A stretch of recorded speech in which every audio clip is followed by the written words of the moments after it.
안녕하십니까. 두드러기에 대해 발표를 맡게 된 부산대학 교약학과 박희재라고 합니다. 목차는 다음과 같습니다. 먼저 정의, 원인, 두드러기의 유형과 특징, 두드러기의 자연치료, 요약 순으로 발표하도록 하겠습니다. 두드러기는 피부 알레르기 반응으로 큰 돌기가 흰색 또는 분홍색으로 부풀어 오른 자국과 홍반에 둘러싸여 있는 것이 특징입니다. 이 병변은 발진과 홍반의 확장성 병변으로 알려져 있으며 피부 속에 히스타민이 분비될 때 생깁니다. 또 두드러기의 약 50%는 맥관 부종을 일으킵니다.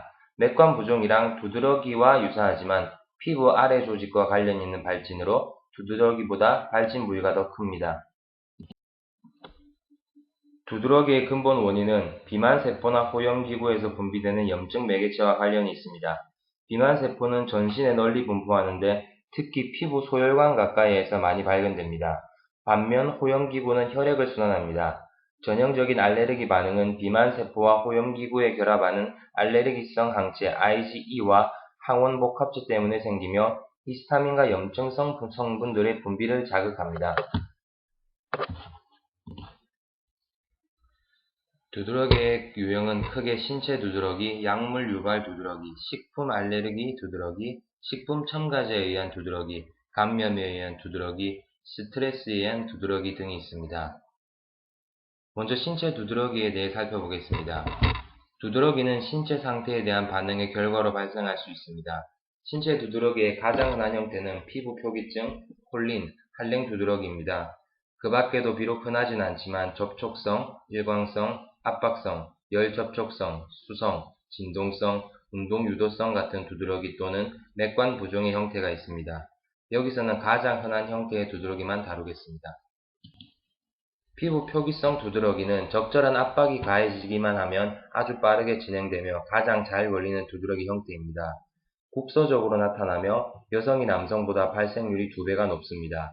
비만인 사람, 꽉 끼는 옷을 입은 사람에게 많이 나타나며 1, 2분 이내에 전반적인 발적이 나타나며 3에서 5분 이내에 부풀어 오르는 자국과 반사 두드러기로 대체됩니다.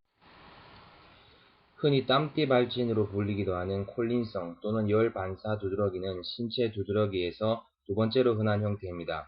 이 병변은 땀샘의 자극으로 일어나며 작은 발진들이 반사성 홍반에 둘러싸여 있습니다. 발진은 모낭 부위 또는 모낭 사이에 발생하며 몸통 위쪽과 팔에 주로 나타납니다. 콜린성 두드러기를 일으키는 세 가지 주요 자극 유형은 다음과 같습니다.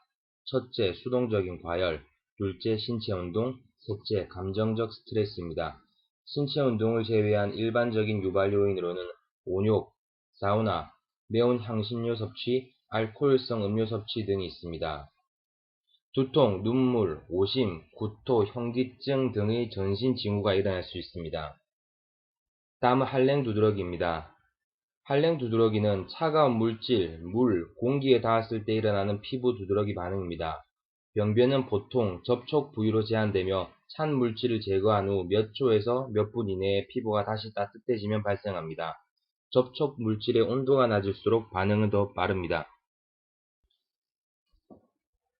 약물에 의해서도 두드러기가 일어날 수 있습니다. 두드러기를 일으킬 수 있는 약물로 여러 종류가 있겠으나 두 가지 대표적인 약물은 페니실린과 아스피린입니다. 다음은 식품 알레르기로 인한 두드러기입니다. 모든 식품이 원인 물질이 될 수 있겠지만 그 가운데서도 가장 흔한 물질은 우유, 생선, 육류, 계랑, 콩, 견과류입니다. 식품 알레르기는 기본적으로 장 점막에서 흡수되는 알레르기 원에 의해 발생합니다. 만성 두드러기 환자의 약 65%가 위 무산증, 저산증 진단을 받았습니다. 이는 만성 두드러기 치료에서 주요 소화 요인을 바로잡는 것이 중요함을 알려주는 바입니다. 어린이 만성 두드러기는 많은 경우 식품 첨가제가 주요 원인입니다. 대표적인 식품 첨가제로 타르트라진, 살리실레이트, 안식향산염, 아황산염 등이 있습니다. 감염은 어린이 두드러기의 또 하나의 주요 원인입니다. 성인의 경우 많은 미생물에 대한 면역 내성이 반복적으로 항원에 과다 노출되어 생긴 결과입니다. 세균, 바이러스, 칸디다 알비칸스 등이 주요 감염 원인입니다. 스트레스는 장내 분비성 면역 글로불린 A의 수치를 떨어뜨리는데 이 요소가 만성 두드러기에 큰 영향을 미치는 것으로 보이기도 합니다.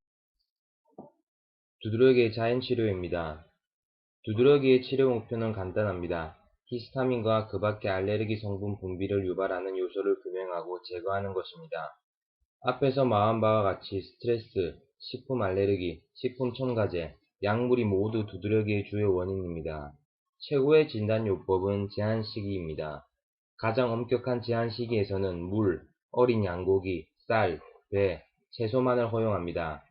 두드러기 발생과 밀접한 관련이 있는 식품, 우유, 계란, 닭고기, 과일, 견과류, 첨가제는 반드시 배제합니다. 자외선 요법과 고용량의 비타민C, 비타민 B12, 케르세틴 역시 자연치료에 도움이 됩니다. 낮은 갑상선 기능 또는 항갑상선 항체가 검출되는 두드러기 환자 치료에 갑상선 호르몬 대체요법이 도움이 되기도 합니다.